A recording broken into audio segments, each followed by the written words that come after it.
بإحسان إلى يوم الدين أما بعد.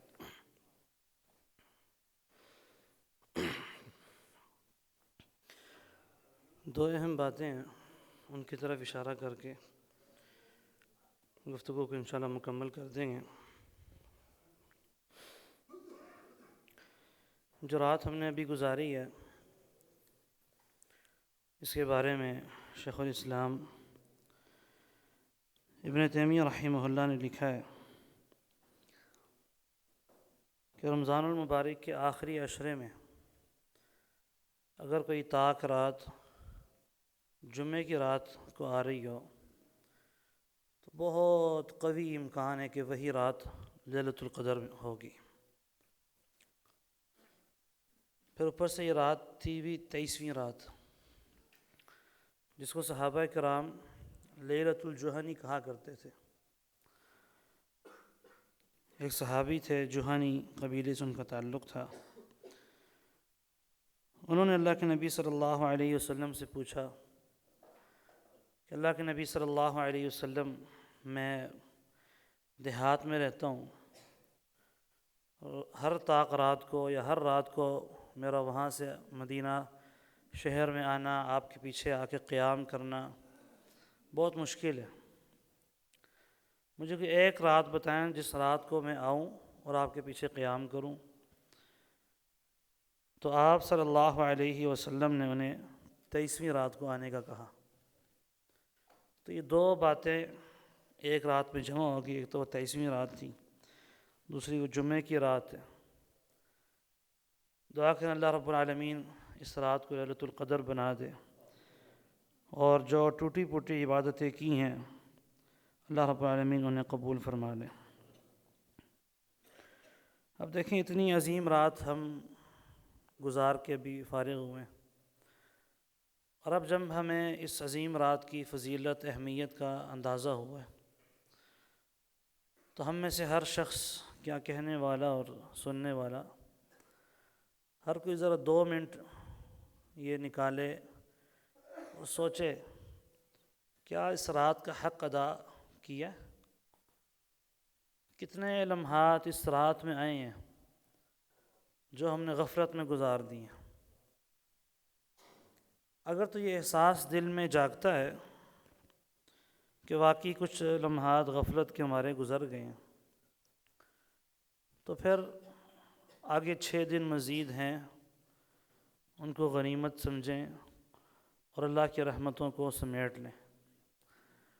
اور اگر یہ احساس ہی نہیں جاگتا کہ اب اتنی عظیم رات سے ہم نکلے اور ہم نے اس میں درجنوں لمحات، 20 لمحات غفلت کی گزار دی ہیں، تو پھر اس گندے دل کو پاک کریں، مردہ دل کو زندہ کریں.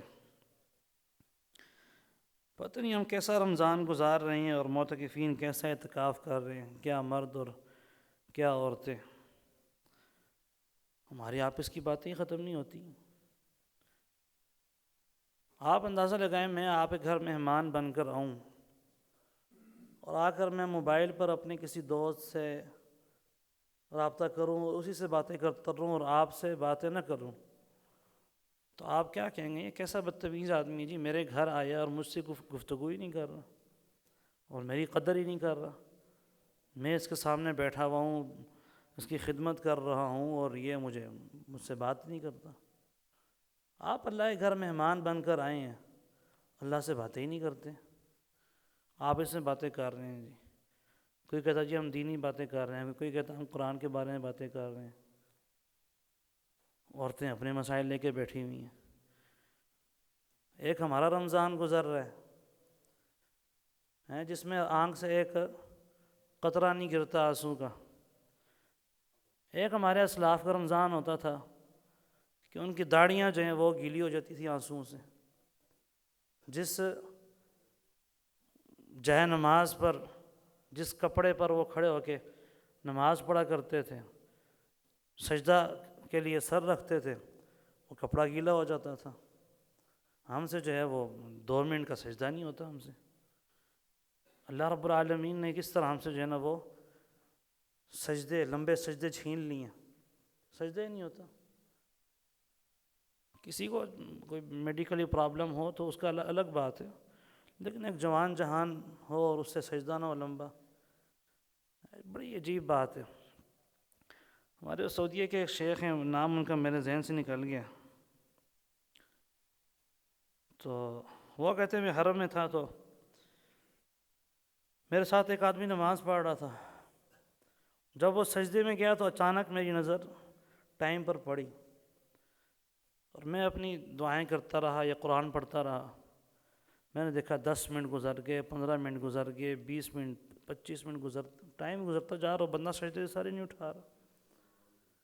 کئی مرتبہ میں کہتے ہیں میرا ارادہ ہوا اس کو جھنجھوڑوں کہ فوت تو نہیں ہو گیا، کئی مرتبہ، لیکن پھر یہ سوچ کے اس کو نہیں چھیڑا، کیا پتہ وہ اللہ سے راز و نیاز کی باتیں کر رہا ہو۔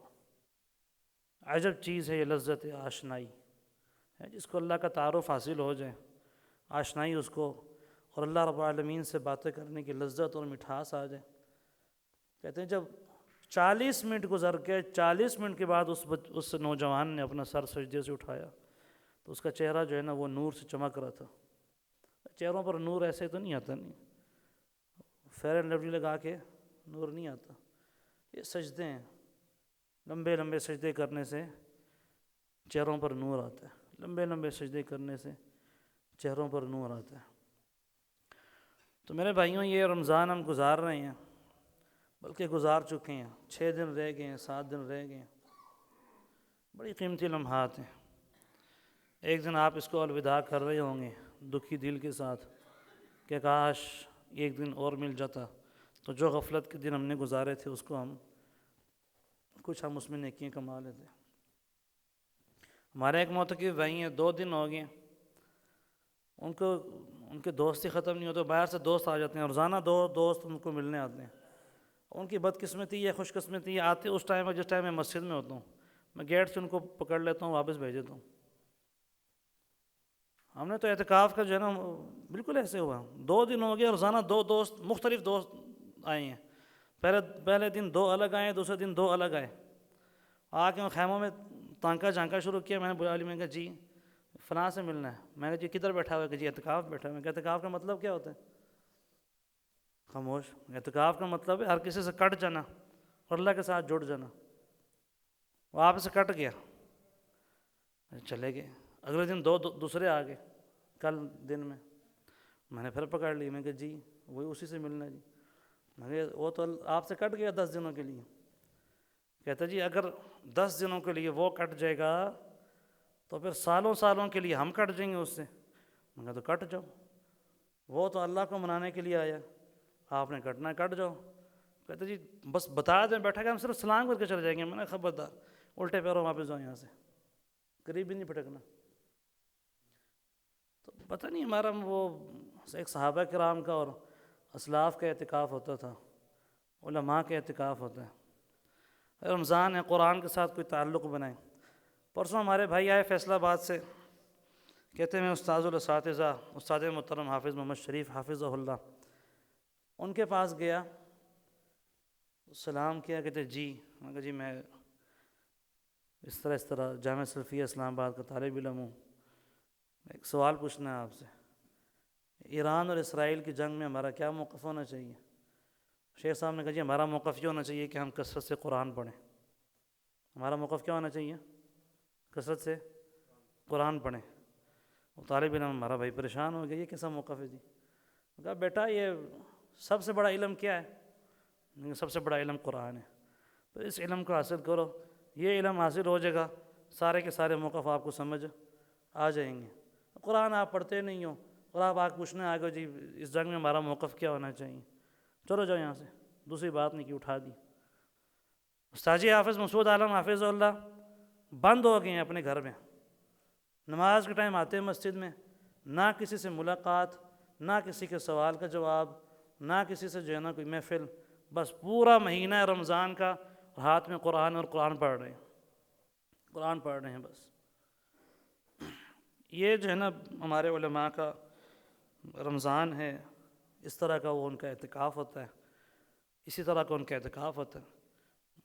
اعتکاف بیٹھنے آتے ہیں تو ہم پہلے پورے رشتہ داروں کو بتاتے ہیں جی ہم اعتکاف بیٹھنے جا رہے ہیں، سب کو میسج کر رہے ہوتے ہیں 10 دن کے لیے اسٹیٹس بھی لگا رہے 10 دن کے لیے واٹس ایپ بند ہوگا، سب کو پتہ لگ جائے 10 دن کے لیے بندہ اعتکاف بیٹھنے جا رہا ہے، خوب ریاکاری کر کے جو ہے نا وہ مسجد میں جائیں اعتکاف کے لیے، اور ایسے ریاکاری کر کے آتے ہیں مسجد میں اعتکاف کے لیے، پھر اللہ سے خلوص کی دعا مانگتے ہیں اور اللہ سے جو ہے نا اخلاص کی دعا مانگتے ہیں۔ کہاں سے آئے گا اخلاص؟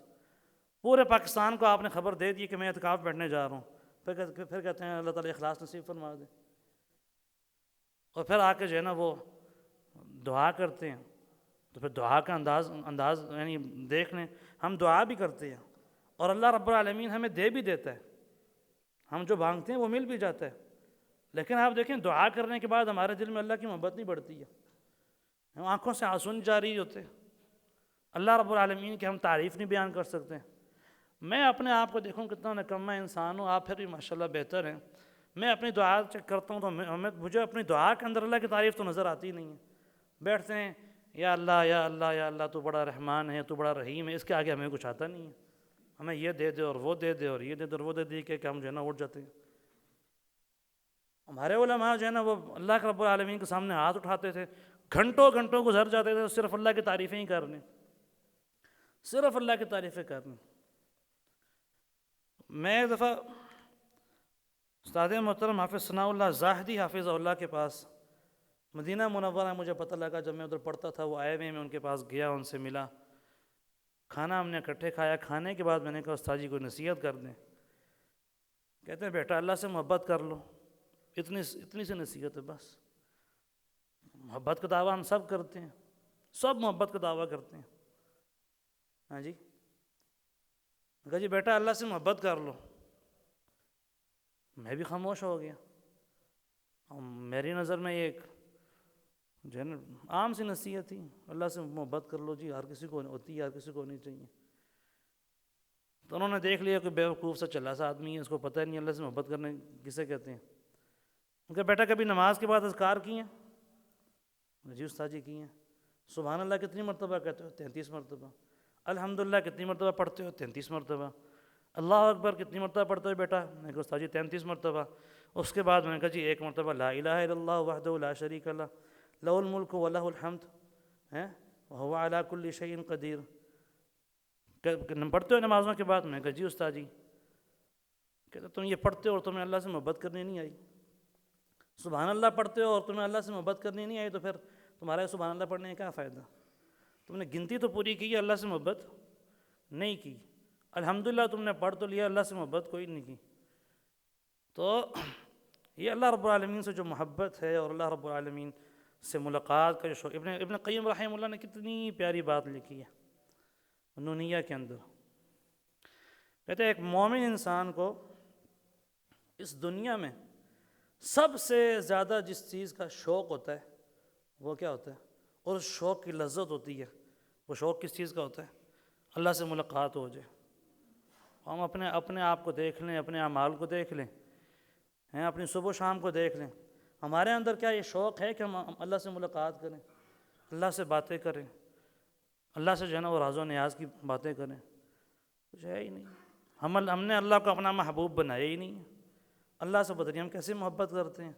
محبوب ہمارا کوئی اور ہے، ہمارے دلوں میں کوئی اور بستا ہے، دعویٰ ہم اللہ سے محبت میں کرتے ہیں، وہ محبوب ہے ہی نہیں۔ جب وہ محبوب ہے ہی نہیں تو اس سے محبت کس طرح ہوگی؟ یہ پہلی بات تھی مختصر، اس پہ بہت لمبی بات ہو سکتی ہے۔ دوسری بات، ابھی عید آنے والی ہے، تو گزارش یہ ہے بالخصوص نوجوانوں سے، اور ان میں سے بالخصوص جو سوشل میڈیا استعمال کرتے ہیں، خدا را یہ عید جو ہے نا خوشی کا موقع ہوتا ہے، عید خوشی کا موقع ہوتا ہے، اس کو خوشی منائیں۔ اور اس میں اسٹیٹس دیکھیں جی آپ ان کے، ڈھلتے سورج کے ساتھ ہماری خطائیں معاف کر دینا، شاید کوئی عید اگلی عید آئے اور ہم نہ ہوں، اور دکھی آتما بنے ہوئے ہیں اور دکھی میسیج چلا رہے ہیں اور دکھی باتیں کر رہے ہیں، کوئی مرنے کی باتیں کر رہے ہو۔ کیا عجیب انسان ہے، اللہ نے سال میں 2 تو موقع دیے ہیں آپ کو خوش ہونے کے لیے، یہ 2 دن نے، ان میں خوشیاں مناؤ، کھیلو، شرعی حدود کے اندر رہ کر ایک دوسرے سے ملاقاتیں کرو، خوشی مناؤ، خوشی کا اظہار کرو، تحفے تحائف دو۔ ہمارے جو ہے نا وہ یہ الٹی باتیں ختم نہیں ہوتی ہیں، باقی ہر الٹا کام اس نے خوشی سے منانا ہے۔ 14 اگست آئے گا وہ خوشی سے منائے گا، 14 فروری آئے گا وہ بے حیائی سے منا لے گا، عید آئے گی تو اس کو جو ہے نا سارے مرے ہوئے یاد آ جاتے ہیں، اس کو اگلے پچھلے سارے دادے نانے سارے یاد آ جاتے ہیں، اور وہ پھر جو ہے نا وہ خوشی کا موقع نہ ہوا کہ جو ہے نا وہ ماتم کا موقع ہو گیا۔ تیسری اور آخری بات انتہائی اختصار کے ساتھ، اللہ رب العالمین نے ہر مسلمان مرد عورت پر فطرانے کو کیا کر دیا ہے؟ فرض کر دیا صدقۃ الفطر۔ باقاعدہ جو ہے نا وہ ائمہ محدثین رحمہ اللہ نے اس پر مستقل طور پر ابواب لکھے ہیں۔ اب اس میں بنیادی طور پر یہ بات سمجھ لیں کہ صدقۃ الفطر ادا کس طرح کرنا ہے، کب کرنا ہے۔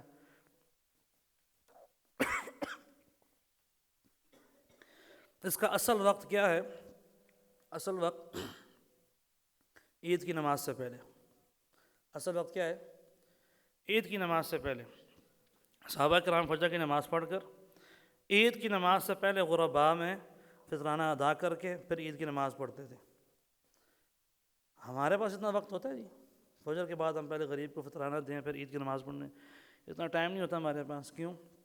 ہم نے پہلے جو ہے نا میچنگ کرنی ہوتی ہے، پھر بٹن لگانے ہوتے ہیں، پھر یہ بٹن لگانے ہوتے ہیں، پھر ہماری کنگھی کرتے ہوئے جو ہے نا ہمیں 15 منٹ یوں نکل جاتے ہیں۔ تو ہمارے پاس کہاں سے ٹائم ہوگا جی عید کے سے پہلے فطرانہ ادا کرنے کا؟ تو صحابہ کرام کی اکثریت عید سے پہلے فطرانہ ادا کرتی تھی، اور بعض صحابہ کرام، اور وہاں سے ہمارے لیے گنجائش نکل جاتی ہے کہ وہ عید سے 1 دن یا 2 دن پہلے ادا کرتے تھے۔ تو یہ وقت ہے فطرانہ ادا کرنے کا۔ ادا کیا کرنا ہے بھائیوں؟ پیسے جو ہے، میں مانتا ہوں کہ علماء میں اختلاف ہے، لیکن میں آپ کو نبی صلی اللہ علیہ وسلم کی سنت کی طرف جو ہے نا وہ رہنمائی کرتا ہوں۔ نبی علیہ الصلوۃ والسلام کی سنت میں فطرانے کے طور پر پیسے ادا کرنا ہے ہی نہیں۔ پیسے ادا کرنا، ہمارے ساتھی پوچھ رہے ہیں جی اس سال فطرانہ کتنا ہوگا؟ میں ان کو جانتا ہوں ہر سال فطرانہ اتنا ہی ہوتا ہے۔ کہتے کیا مطلب؟ مگر جو وہ برتن ہوتا تھا اللہ کے نبی کے زمانے میں صلی اللہ علیہ وسلم، اسے صاع کہتے تھے۔ اس برتن میں جو ہے نا وہ ناپ کر، اس برتن کو بھر کر وہ فطرانہ ادا کرنا ہے فی کس، بے شک کوئی چھوٹا بچہ ہی کیوں نہ پیدا ہو، 1 دن کا کیوں نہ ہو، اس کی طرف سے بھی ادا کرنا ہے۔ اچھا، اس برتن میں آپ کھجور ڈالیں گے، کھجور کے دانے بڑے ہوتے ہیں تو وہ کھجوریں کس طرح آئیں گی، اور گندم ڈالیں گے، گندم کے دانے کم ہوتے ہیں، وہ کتنے کچھ آئیں گے۔ یہ حساب لگا لیں۔ علماء کرام نے جو صاع کا حساب لگایا، آج تک صاع والا برتن موجود ہے۔ ہمارے استاد محترم ڈاکٹر فیض الرحمن حافظ اللہ کے گھر میں صاع کا برتن موجود ہے۔ تو اندازہ لگا کے جو ہے نا وہ کم و پیش ایک احتیاطی وہ کلو نکالیں تو وہ 2.5 کلو کے قریب بنتے ہیں۔ تو فطرانہ کیا ہے؟ 2.5 کلو، تقریباً 2.5 کلو ادا کرنا ہے۔ اچھا، ادا کیا کرنا ہے؟ ادا آپ نے وہ چیز کرنی ہے جو آپ بطور کھانا استعمال کرتے ہیں۔ ہمارے بھائی کچھ بھائی جو ہے نا ان کو شوق ہے زیادہ ثواب لینے کا، اب وہ قیمتیں پڑھتے ہیں جی، آٹا اتنے کا، آٹے کا فطرانہ آٹے کے حساب سے اتنا بنتا ہے، کھجور کے حساب سے اتنا بنتا ہے، جوں کے حساب سے اتنا بنتا ہے، کشمش کے حساب سے اتنا بنتا ہے۔ دیکھتے ہیں کہ جی وہ سب سے مہنگا والا کون سا ہے، وہ جا کے دے آتے ہیں۔ بھائی وہ اول تو قیمت ہے نہیں، قیمت ہے نہیں، جنس ادا کرنا، جنس ادا کرنا۔ جب جنس ادا کرنا ہے تو نبی علیہ الصلوۃ والسلام فرما رہے ہیں صاعًا من طعام، بھائی جو کھانا آپ کھاتے ہو اس کا صاع ادا کرنا ہے۔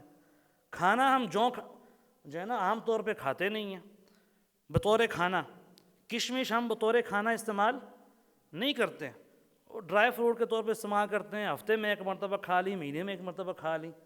تو جو چیز ہم بطور کھانا استعمال کرتے ہیں، چاول ہے، لوبیا ہے، دالیں ہیں اور گندم ہے، علماء کرام نے گوشت تک کا ذکر کیا کہ گوشت بھی جو ہے نا آپ اگر بطور کھانا اس کو استعمال کرنے ہیں، کہ وہ ہفتے میں اگر آپ 7 دنوں میں آپ اس کو 3 دن 4 دن 5 دن آپ گوشت کھانے والے آدمی ہیں، تو گوشت آپ کا جو ہے نا وہ بنیادی غذا کے طور پر ہے، تو آپ وہ جو ہے نا 1 صاع اس کا نکالیں۔ تو یہ جو ہے نا ادا کرنا ہے کیا چیز؟ جنس، پیسے نہیں، اور اس کی مقدار 2.5 کلو کے قریب ہے۔ ہمارے بعض بھائی کہتے ہیں جی اب میں بھی غریب کو جا کے جو ہے نا وہ آٹا دے دوں، دوسرا بھی جا کے آٹا دے دے، تیسرا بھی جا کے آٹا دے دیں۔ اب غریب نے جو ہے نا وہ کیا پہننا ہوتا ہے عید کے دن؟ نئے کپڑے پہننے ہوتے ہیں، جوتیاں لینی ہوتی ہیں، اس کے دیگر ضروریات ہوتے ہیں، اس لیے پیسے دینا ہی بہتر ہے۔ ہم کہتے ہیں دو باتیں، ایک تو کیا اللہ رب العالمین نے جب جنس مقرر کی تھی کہ آپ نے صاع ادا کرنا ہے کھانے میں سے، تو کیا اللہ کو نہیں پتہ تھا کہ ہر بندہ کھانا دے گا تو غریب نے کپڑے ہی پہننے ہیں؟ اللہ کو تو پتہ تھا، اللہ نے پھر بھی یہ مقرر کیا۔ دوسرا، لا الہ الا اللہ، نبی علیہ الصلوۃ والسلام کے زمانے میں سونا اور چاندی بطور نقدی استعمال ہوتے تھے تو اللہ کے نبی صلی اللہ علیہ وسلم کہتے تھے کہ بھئی صاحب ہر بندے نے جا کے کھجوریں، کیونکہ اس زمانے میں کھجور اور جو بطور کھانا استعمال ہوتا تھا، تو اللہ کے نبی صلی اللہ علیہ وسلم نے یہ کیوں نہیں کہہ دیا کہ جی جاؤ بطور ہر بندے نے جا کے جو ہے نا کھجور ہی دینی ہے؟ اب وہ بیچارہ غریب ہے، وہ کھجوریں کتنی کو جمع کر لے گا، اسے کیا فائدہ ہوگا؟ عید کا دن آ رہا ہے، اس نے نئے کپڑے پہننے ہوں گے، اس نے جوتیاں پہننی ہوں گی، تو تم اس کو کپڑے دے دو، تم اس کو کھجور کے بدلے سونا اور چاندی کے سکے دے دو۔ اللہ کے نبی صلی اللہ علیہ وسلم نے تو ایسا نہیں کیا۔ تو اس لیے سنت کی طرف آئیں، سنت میں ہی خیر ہے، اور جنس ادا کریں، غرباء میں تقسیم کریں، اور سنت کو زندہ کریں، اور اس بات کو عام کریں۔ علماء کا اختلاف ٹھیک ہے موجود ہے اس میں، لیکن سنت یہی ہے کہ جنس ہی ادا کیا جائے گا، نقدی فطرانے میں نہیں ہے۔ اور جب جنس ادا کریں گے تو اس کی ایک تقریبی جو اس کی مقدار ہے وہ 2.5 کلو کے برابر ہے، اور وقت اس کا جو ہے نا وہ عید سے 1 یا 2 دن پہلے شروع ہوتا ہے۔ ادا آپ نے وہ کرنا ہے جو آپ بطور کھانا استعمال کرتے ہیں، وہ دال ہو، چاول ہو، لوبیا ہو، یا آٹا وغیرہ ہو۔ جن بھائیوں کے گھر جوں کا آٹا چلتا ہے وہ جوں کا آٹا دے دیں۔ اللہ رب العالمین ہمیں سنت پر عمل کرنے کی توفیق عطا فرمائے، اور جو رمضان المبارک کا وقت بچ گیا ہے، 5 دن 6 دن رہ گئے ہیں، ان دنوں کو غنیمت سمجھنے کی توفیق عطا فرمائے۔ اللہ رب العالمین ہمیں صحیح معنوں میں اللہ سے محبت کرنے کی توفیق عطا فرمائے۔ اللہ رب العالمین سے ملاقات کا شوق اپنے دلوں میں بڑھانے کی توفیق عطا فرمائے۔ اللہ رب العالمین کے دیدار کا شوق رکھنے کی توفیق عطا فرمائے۔ اللہ رب العالمین سے محبت کرنے کی توفیق عطا فرمائے۔ اللہ رب العالمین ہمیں صحیح معنوں میں قرآن و سنت پر چلنے کی توفیق عطا فرما دے، اسلاف کا رمضان گزارنے کی توفیق عطا فرما دے۔ وصلی اللہ علی نبینا محمد و آلہ و صحبہ اجمعین۔